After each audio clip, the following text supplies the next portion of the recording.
So in the early 80s, when I say it was 81, 82, he put together a cabinet game that was based off of the 80s, the 70s and 80s band Journey.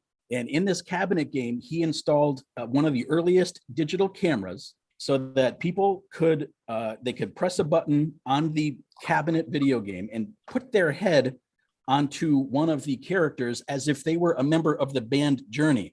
It was Midway who was going to buy this game and distribute it. And on day one, everything worked fine. Day two, some joker found a bar stool, stood up on it, turned around, dropped trow, and took that photo for his avatar. And of course, the people at Midway said, absolutely not.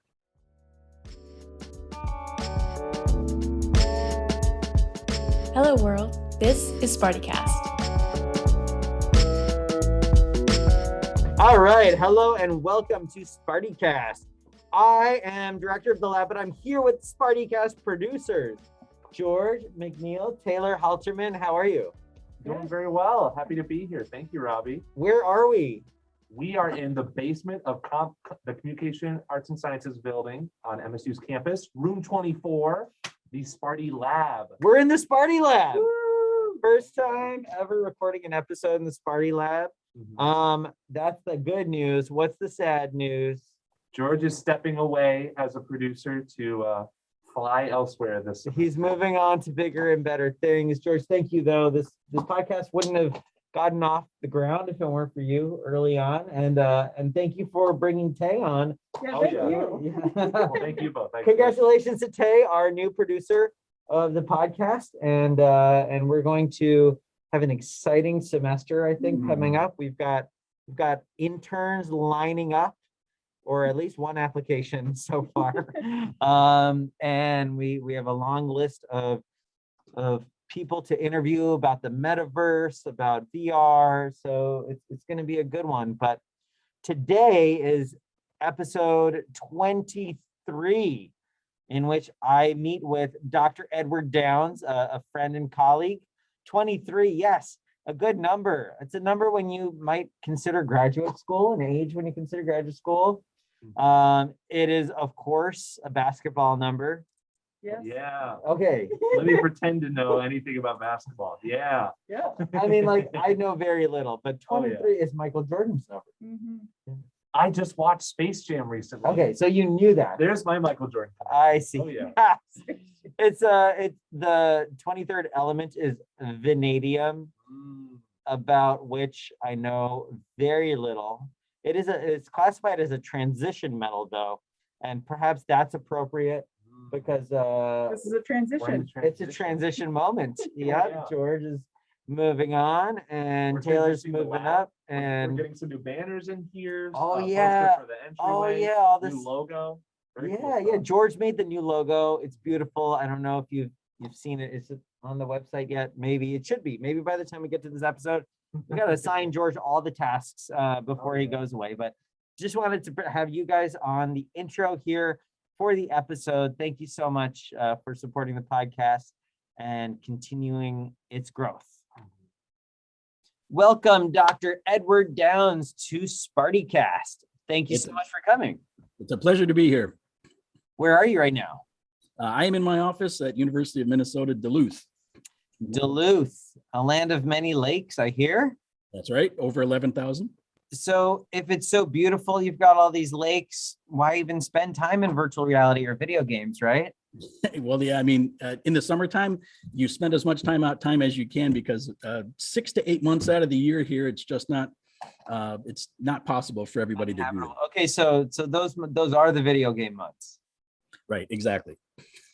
And so you're a games researcher. We know each other through the International Communication Association's Games Studies Division, which That's right. I think we've both belonged to for most of our careers, right? As Yeah, a that's right.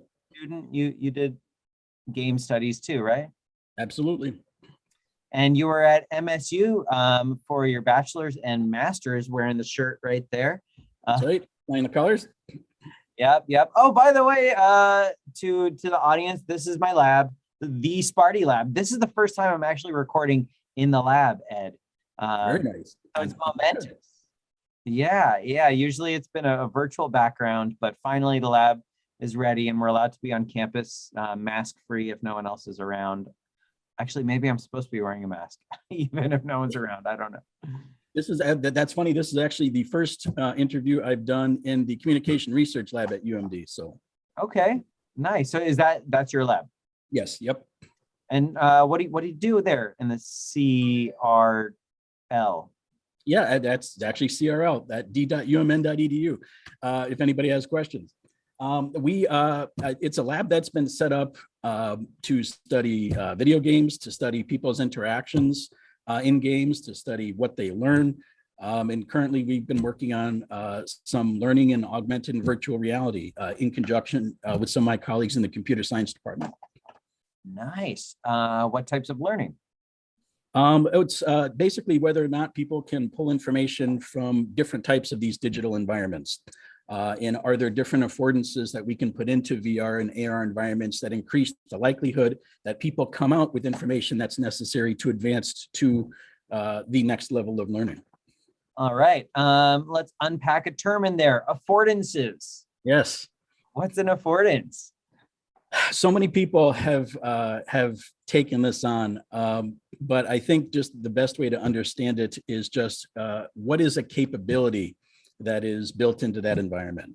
Sure. Yeah, I mean, we have undergrad listeners who might not have had the benefit of reading all of Don Norman's and the many other authors on the subject. But yeah, it's what technology can do. I often just think of it as features, right? Like that's the simplest way to. Yeah. Okay. So what types of affordances are you looking at in VR that might affect how people learn? Sure. Ours, the affordances that we've been looking at and are manipulating right now go back to Sundar's main model. So looking at how... let me pause. This is Shyam Sundar from Penn State University, a renowned scholar in our field of media technology, and your former advisor, right? I worked with Shyam in the media effects research lab, but Dr. Mary Beth Oliver was my advisor. Oh, I see. Of course, my mistake. All right. So Shyam's main model, which describes, can you give us a brief overview? Sure. Shyam proposed that there are 4 technological affordances that influence how people assess credibility in a digital environment. He looked at affordances in terms of how they relate to internet use, but they were easily adapted to VR and AR environments. And the 4 that we've been looking at that he identified were modality, agency, interactivity, and navigability. Main. Yep, those are the 4 items, the 4 affordances in the main model. Got it. So modality is kind of like a richness. Is it text or is it video, that kind of thing? It contributes to richness. He would say it's the structural features of a medium. So things like screen size, whether or not you use surround sound speakers, whether or not you use color versus black and white information, all of those things could be ways to express modality. Got it. And the last one was navigability, right? Right. So navigability is not modality. Just keeping that in my head here as we try to transfer to the VR context. So then there's interactivity, that one's pretty obvious, right? Like to what extent is there cause and effect and cause going from the user to the environment, right? Sundar situates these affordances inside of the technology themselves. So it would have to do with whether or not there is some potential to change and manipulate what is happening inside that environment. Got it. Okay, so I click a button, I shoot a thing at a wall. If I see an arrow go to the wall, if the wall changes after the arrow hits it, that's all interactivity. Absolutely. And then it could also be social interactivity. I say words, you hear words, you say words. Sure. And then the A again was agency. Agency. Okay, so do I have control over things, but not just interactivity, I guess. It's more than that. Right. And it also has to do in a lot of cases, especially as he studies it in terms of internet, but who do you ascribe information as coming from? Who do you perceive as the source of information? Got it. So am I interacting with an agent of the computer, kind of an algorithmic, non-playable character, a bot, or is there a human driving this avatar, and that perception changes how I'll interact with the environment, right? That would be a great example of it. But it's not just my perception of the agency of other interactants. What else is there? In what else is there agency? Well, it also has to do in whether or not you perceive whatever that happens to be, that bot or that other person, as credible. Does the information that comes from this particular digital environment, is it credible? Is it something that I should be paying attention to? That's so very relevant in the kind of news context, right? The media literacy, is this information reliable? And I imagine in a virtual environment, there are nonverbal cues that we use to determine credibility, like maybe eye contact is a kind of colloquially, even not just eye contact, but eye movement. If someone moves their eye in a certain direction, I've heard that's a myth. If you move your eyes in a certain direction, it's more telling that of a lie. But in poker, right, there are tells for whether somebody's bluffing. So that kind of thing would relate to agency. Absolutely. Interesting. And then navigability. So are we just talking like, do I walk in the world, or do I float around, or do I teleport, that kind of thing in VR? Absolutely. That's one of the studies that we've been working on right now, is manipulating how people move through an environment. And how does that change people's perception of the environment, and how are they able to put together pieces of information that they're supposed to learn in that environment? So if we allow them to physically walk in a 3D environment, does it change their understanding of that space, as opposed to if they teleport from one place to another? And so that's essentially, that's a type of learning. It's a spatial learning in a way that you're measuring. Yep, spatial learning and spatial understanding. And some of the preliminary results that we found is, in addition to spatial understanding, people also pulled more from narrative. So a narrative understanding, when they were able to naturally walk long distances. So it's actually crossed with type of motion in piloting, whether or not they move in proximal or distal clusters. Whoa, interesting. So this is this reminds me a bit of embodied cognition. The idea that you think with your body. It's not just all cerebral up in your brain, but as you kind of engage with your entire embodiment, that helps you think about the things that you're engaging with better. So when you move around a virtual space more naturally, then you're better at learning the story of that space. Right, as well as better understanding how the space fits together, being able to put the pieces back together, what was where, and how were things situated against each other. And we think that has something to do with what happens when people walk distances. When people are piloting longer distances, they kind of they chart a course, but then the movement process is automatic. So they don't have to think about it. They get to reflect on the information for maybe 5 to 10 seconds. Whereas when you teleport, you spend the time that you would have had to think about narrative to readjust to your new surroundings in that couple of seconds. Interesting. So you just have to kind of readjust to your environment. So it could be that it could be an improvement in thinking from walking, or it could be a hindrance to thinking from teleporting. Exactly. I guess when you compare the two, like what control, you can't really have a control condition. There's no, not really. There's like I guess a no transportation condition where you just stay there, but then maybe, I don't know, what was your experiment like? Did you have to move in order to get the narrative? Yeah. I can't say too much about it. Sure, because it's not But yeah, it was an environment that people had to explore and put together the pieces and understand what had happened in this particular situation. Sure. Fascinating. Okay, so let's take a step back. We've got this main model, strong kind of theoretical foundation. I I've seen presentations on it from Sham. I've read papers and seen it cited many times. It's not a theoretical model I've engaged with deeply in my own work, but with this familiarity and especially with your expertise, let's apply it to Ready Player One. Okay. I know you're a fan. I rewatched the film not long ago, and I reread a bit of the book. I'm reading Ready Player Two now, which Okay. I can tell you is it seems like an appropriate sequel. It's got all the same hit points as the first one, with even more crazy technology. But yeah, so main model and Ready Player One, where do you think the two might intersect? Well, the obvious one for me is Modality. Mhm. And what I like about Ready Player One, and spoiler alert for anyone who hasn't read it, you're probably going to hear some plot things that you may not want to hear. So, but obviously Modality, Ready Player One, when they engage, it goes beyond just the simple, this is kind of VR. I get to hear and I get to see other people, but there's also a tactile component.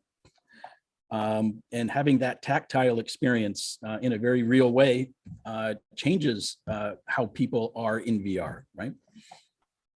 So that sense of embodied cognition, like when I do something, I feel it, I get that haptic feedback. Mm-hmm. Okay, and that makes it more emotional and makes the learning experiences stronger. Yeah, absolutely. It would. My guess is that it would make anything that happens. I know this is kind of redundant, but feel like a real experience, not just a virtual experience that I had that I can separate myself from, but something that is more likely to affect me as an individual because it did feel real. So there's the haptics, and that's one element of Modality. But there are others, right? There's the kind of full visual field of engagement as opposed to a part of your attention screen or attentional resources with a smaller screen. Anything else in Modality that you would think of as relevant? Sure. I think something like 3D sound, the ability to hear from different directions, and to suggest that you aren't just seeing a 3D environment, but your body is experiencing sound in a 3D environment. And so, it's a subtle cue, right? Right. Okay. Any other aspects of Modality that make the technology envisioned in Ready Player One more like impactful? We haven't really crossed those barriers. I mean, I know there are some researchers that are working on things like smell and taste, but that's not something that I think the book really got into, or that we've got a long way to go before we can integrate those into those types of devices. Absolutely. I mean, do you mind if I do a little spoiler here for Ready Player Two? Yeah, go ahead. So there's a new, this is introduced in the first chapter. Shortly after Wade inherits the keys to the kingdom, he discovers another Easter egg of sorts with this new technology that it's a helmet that attaches to it's a non-invasive brain interface, essentially. Mm-hmm. So it's pretty much like the Matrix, except you don't need a hole in your head and spine. And then it like puts your body fully to sleep, and then everything feels super real, and including taste and smell. But then I think pain is turned down. There are a few things about it that they throw in for dramatic effect, perhaps, like you can't spend more than 12 hours in it or else you go insane. I mean, I imagine this is just becomes this hedonistic kind of device where people can just really just tap out and kind of do whatever they want. You know, I mean, you can say that about that device, but you could say the same thing about VR from the perspective of where we were before we had it. And even before that, I mean, comic books, right? Like, I think with each iteration of media, you have this sense of a dread or excitement that people will be super immersed in it, which can lead to moral panic. It can also lead to, you know, excitement. I don't know. What do you think? Yeah, you know what? There have been instances, absolutely, of moral panics. But people asking meaningful questions about effects is not a moral panic. I agree with you. And the problem I have with moral panic is that nobody actually defines what is panic. It is not somebody asking a legitimate, reasonable question or advancing a caution that we don't understand everything yet is not a panic. And sometimes I think people tend to throw moral panic around a little too loosely. So what you're saying is there's moral panic.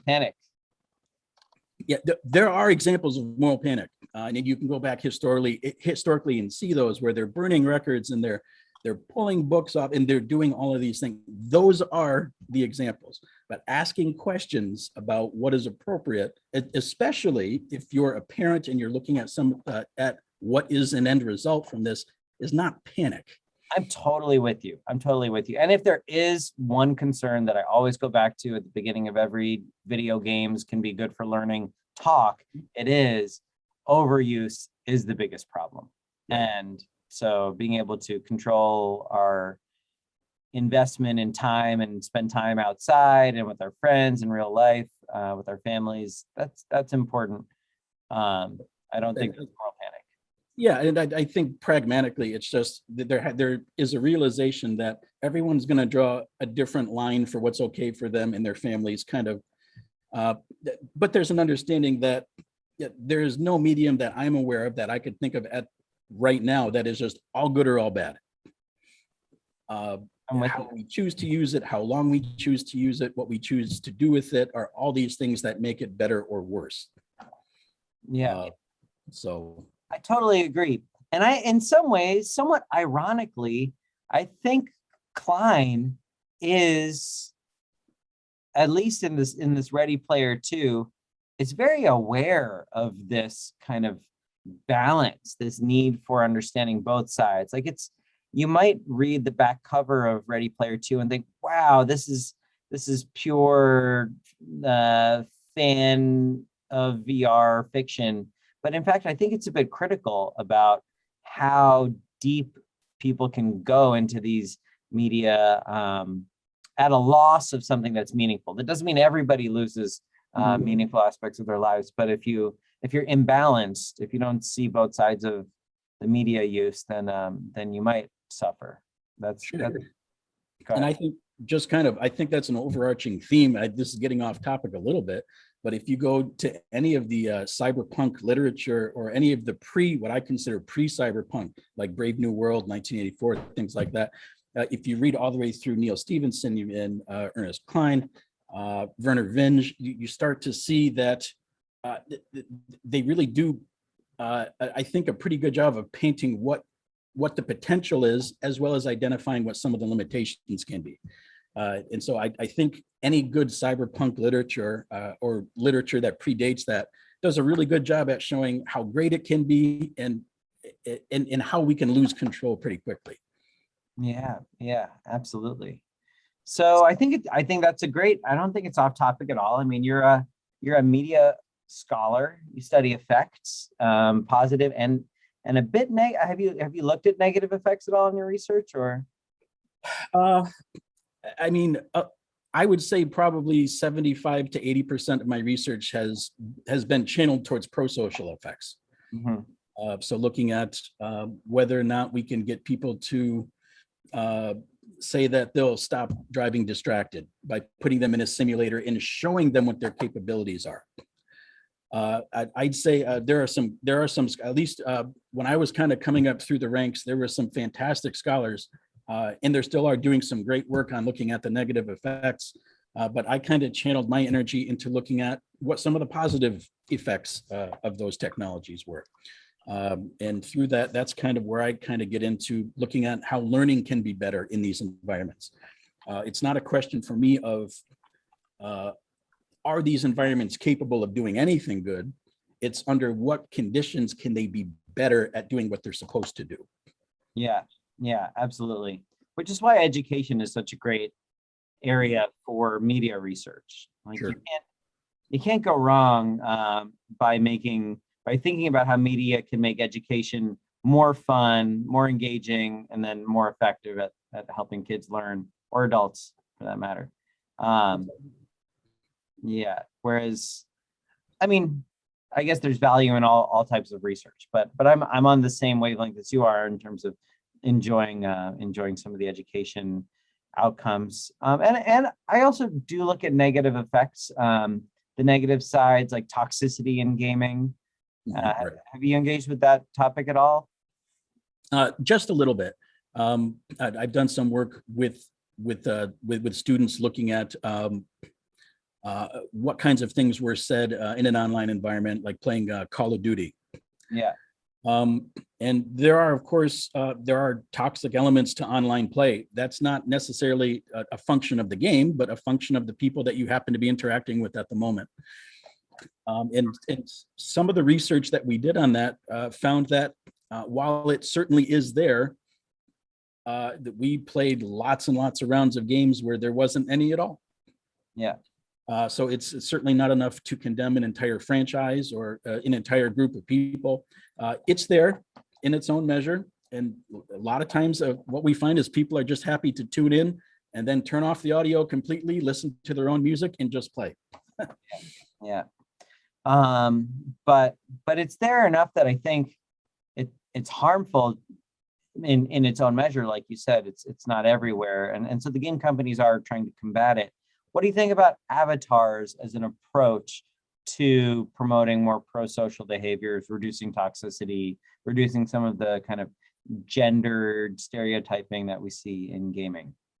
Yeah, I think and your research actually speaks to this, that the ability to represent yourself in a certain way and to uphold a certain standard, or to see that standard modeled when people get into an environment that's perhaps unfamiliar, they look for cues for how am I supposed to behave.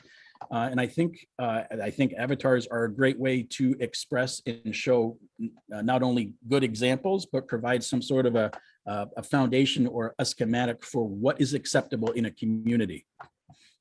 Oh, that's interesting. Yeah. Speaking of community avatars, we've got a Sparty as avatar study that we'll be promoting once it gets published in the not too distant future, with some potentially political results. We looked at misogynistic behaviors and the protease effect in Sparty or other avatars. I'm looking forward to reading that. Yeah. I got to make sure it treads the line. There are many lines to tread, but you know how it is. Absolutely.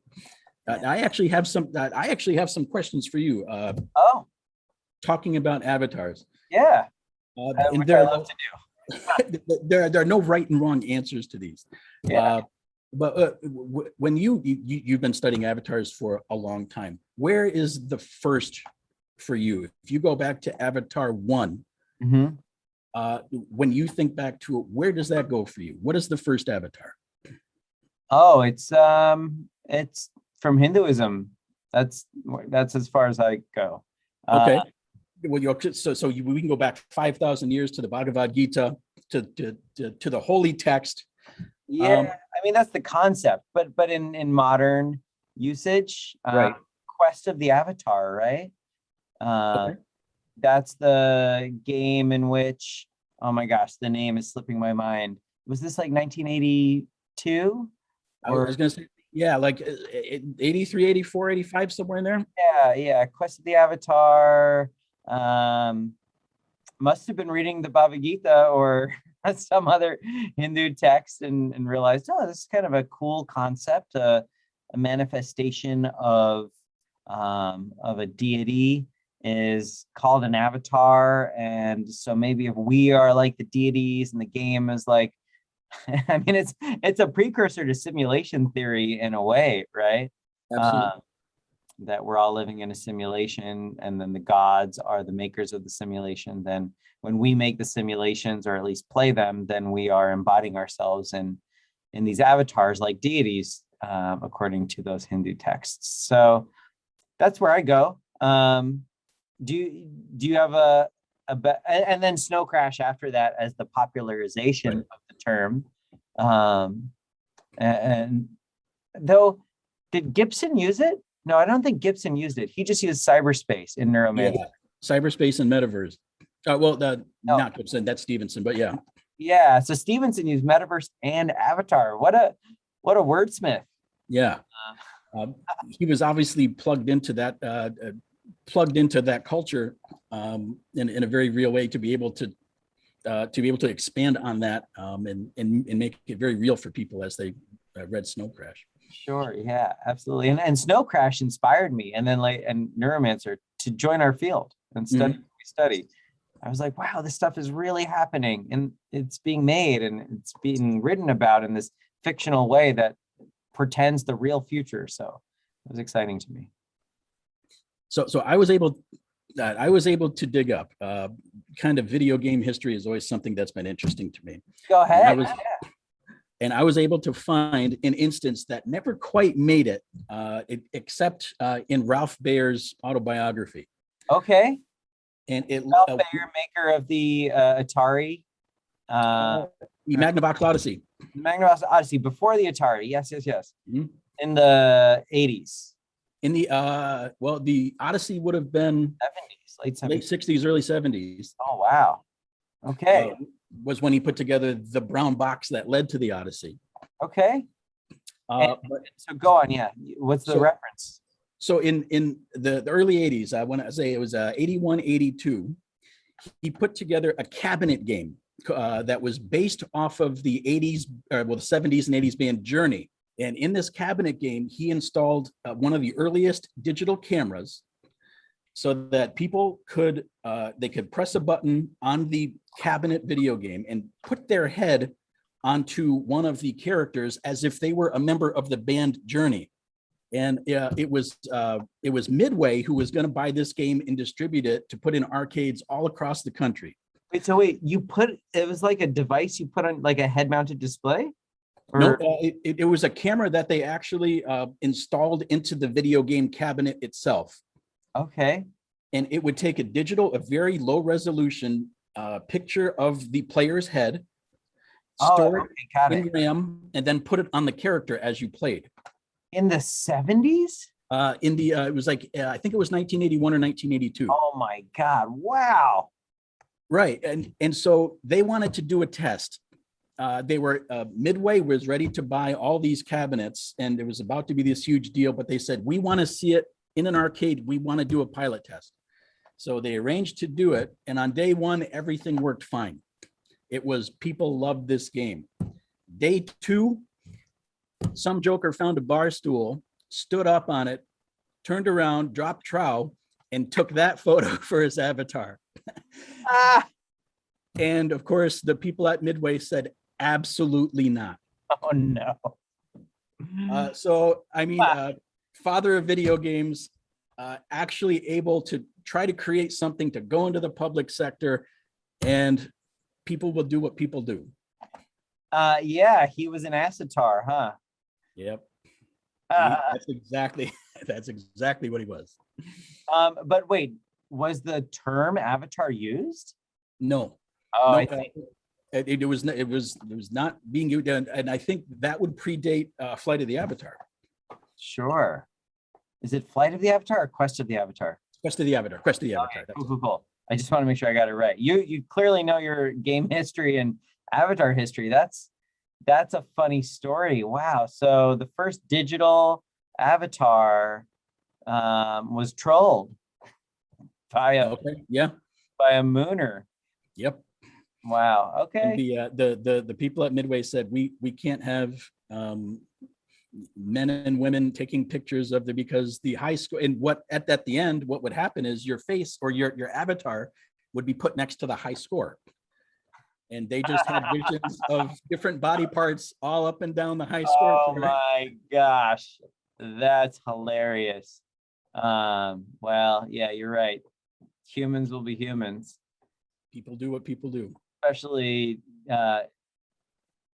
young men with hormonal kind of drives to do things Right. that are outlandish.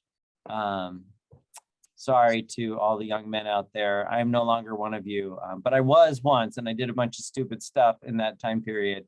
And I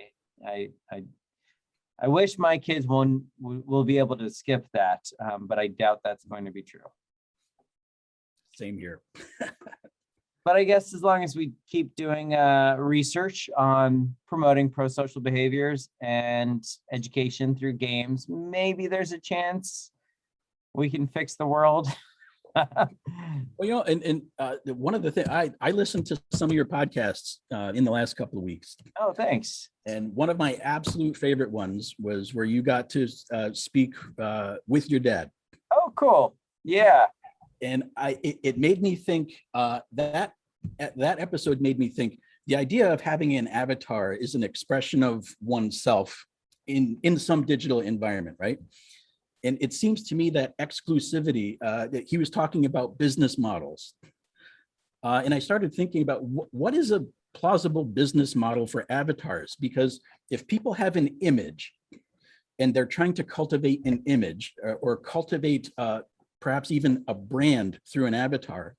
I've been reading a lot about NFTs, these non-fungible tokens that are being sold right now. Yeah.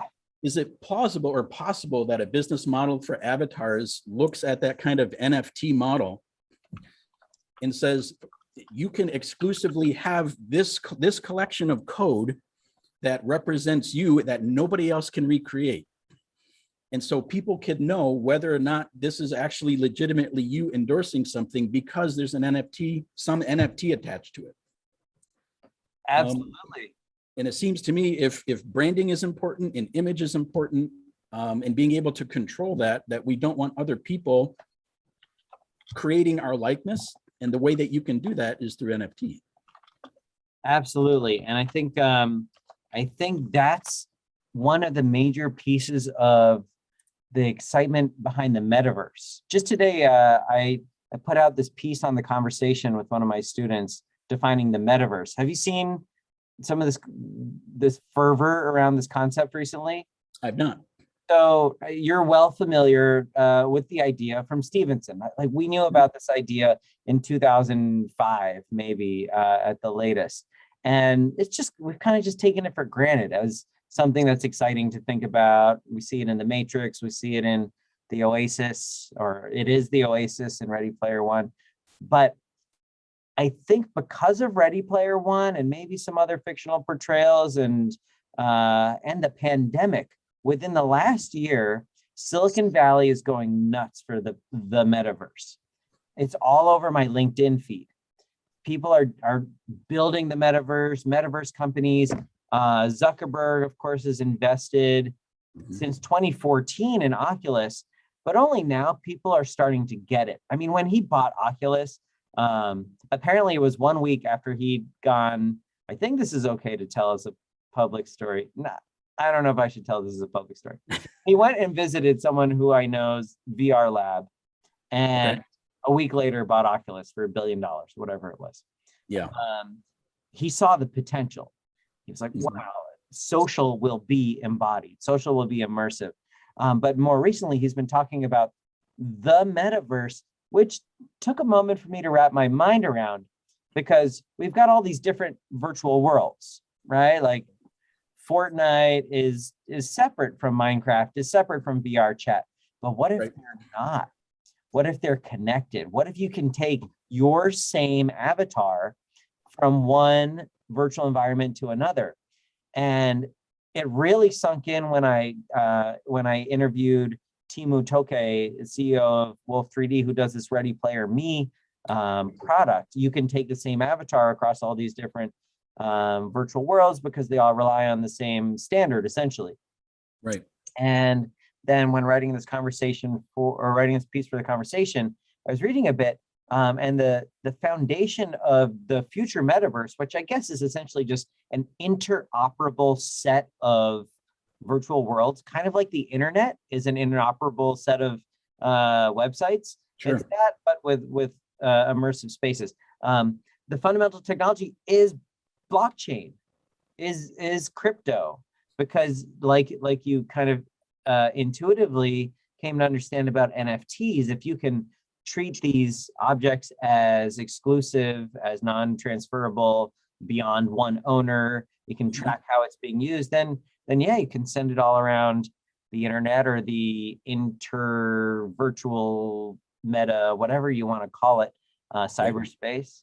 And so I'm with you. It's exciting. We got to start studying this, because I think the whole technology sector is about to bet big on this metaverse thing. Oh, absolutely. And there's so many different ways that people can go with it. I mean, everything is interconnected already. Now it's just creating the three-dimensional, or the apparently three-dimensional universe that it exists in. And that's a whole new frontier. Anybody who is interested in this is able to get in on the ground floor right now in the construction of what that universe is going to look like. Absolutely. But like you just said, though, on the other hand, it's been around, man. Like, it's been interconnected. We've had the web for 20 years, operating quite well. So the main difference is this embodiment, which, as you also have been finding in your studies, it helps with learning, how you navigate, walking from one place to another. That affects how you perceive the information. So I get that it's an augmentation of the experience that we've had. On the other hand, I think it's less different and new than we might portray it to be in the news, just because we like the attention, we like the feeling of novelty, but fundamentally it's another step in this longer progression that we've had. Sure, and I think there's still a lot of things that the technology has come so far in the last, even just 5 to 6 years. It has come so far, but there is still so much work that needs to be done. For example, we've been working with what happens when we try to create a learning space where in virtual reality or an augmented reality, where we try to have more than one person. And what we find is that network connections and the ability for a device to render a second set of information really just isn't there yet. It is so complicated to be able to represent another person digitally in the space that you occupy and know what they're doing, know where they're walking to, know what they're looking at. It's even hard to do things like take notes. The team that I've been working with in computer science here at UMD, shout out to Pete Williamson, has been working on things like, how do we take notes in this environment? And so his team came up with a way to kind of do this fire writing with your finger, so you could just take notes. But what people do is, when their arms get tired, they write in a bubble around them. None of the text is flat when you write like this. And so you get this bubble of text all the way around you that gets pulled toward you. That is really difficult to flatten out and turn it into actual legible written text. So all of these things, there's so much more work that needs to be done before we can enjoy it with other people and strategize in those environments. Yeah, I agree. And I'm shaking in my boots getting ready to teach my first VR class in the spring of next year. And it's exciting, we'll get everyone a headset, or how it was subsidized, the cost of a headset. They're cheap now. But the network capabilities, the onboarding, the specific virtual environments we use to have everyone together, at face value, it looks possible. But from everyone I've talked to who's tried this, there are just so many technological hurdles. It's like, trying to set up a website in the year 1995, right? Sure. Now, if you don't mind my ask, are you going to use a Mozilla Hubs-like platform for that? We'll jump into Hubs. We'll jump into VR chat. We're probably going to use Quest 2s, especially if we can get some sort of educational permission to avoid the need for a Facebook account, which I hear may be possible. Otherwise, there are some ethical questions there. So, but we'll use whatever we can. And right now, I'm learning from other people who are doing similar classes to see what they've experimented with. we started using hubs in our research group this past year after everything got kind of shut down. On flat screens or in VR? Well, some of us had our own sets, so we would wear our own VR headsets, and some people didn't, so they just logged in on their laptops. Yeah. It was very striking to me. You can tell right away who's using what, because you can use your hands when you have a headset and you have the controllers. And it never occurred to me how important hand gestures were when people are talking. Otherwise, people are they're using their laptops, and their avatars are kind of pre-programmed to blink their eyes and look around, but their hands don't do anything. In fact, I don't even think they have hands. They're just kind of square bodies. Sure. Yeah. And the other piece of that is if you know someone well enough and you see them in VR, you recognize the types of hand gestures that they like. There's a signature, right? A personality signature to that, which makes you feel closer to them. But if they're handsless, then it's hard. And the hub's avatars are cute. You got the panda and the little robot, but they're not very anthropomorphic. They're not very human-like. Right. Yeah. And I think that's kind of a really cool and interesting thing about VR is that, you don't have to be you if you don't want to be.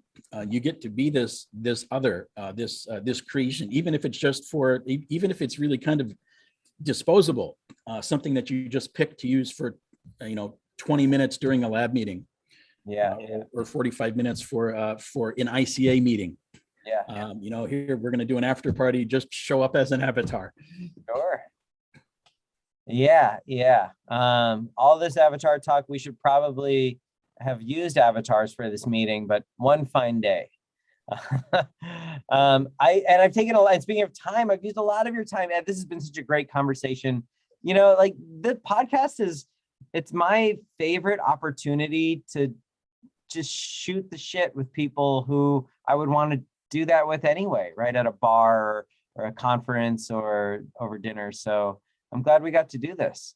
I'm very excited to have been able to do this with you, Robby, and to anyone, go back into the databases. There are some absolute gems listening and making me ask questions in Rethink Avatars and Virtual Reality and Learning. So go back and listen to the other podcasts. Thanks, Ed. This episode sponsored by Ed Downs. We'll see you next time, I hope, in person or in VR. Sounds good. All right, that was our episode. Thanks for listening. I'm back here with George and Taylor. A little bit of movie magic. I was able to bring them in quickly, and so what should they do if they like what they heard? They should Subscribe. Tell their mom. Tell your mom. Tell your dad. Tell any parental figure. Follow us online at SpartyCast. Tune in next time where I will be speaking with Wired journalist Cecilia D'Anastasio, with whom I've collaborated on a project. We've talked about some of her articles I've contributed, and now I'm going to get her input on ideas relating to the metaverse and, of course, avatars, because what else would I talk about in this podcast? Oh, yeah. Anything else we want to tell them? I think it's telling that you use the phrase metaverse because Robby recommended a book to me called Snow Crash that is solely about one of the earliest conceptualizations of a metaverse. So you can see how literature has inspired even this very podcast and conversation. It has. And in fact, we talk a bit about Snow Crash in this episode. Of course, they just got here after I recorded. There's the movie magic, everyone. Oh, yeah. But yeah, thanks for tuning in, and thanks for subscribing. Thank you for tuning into SpartyCast. Goodbye, world.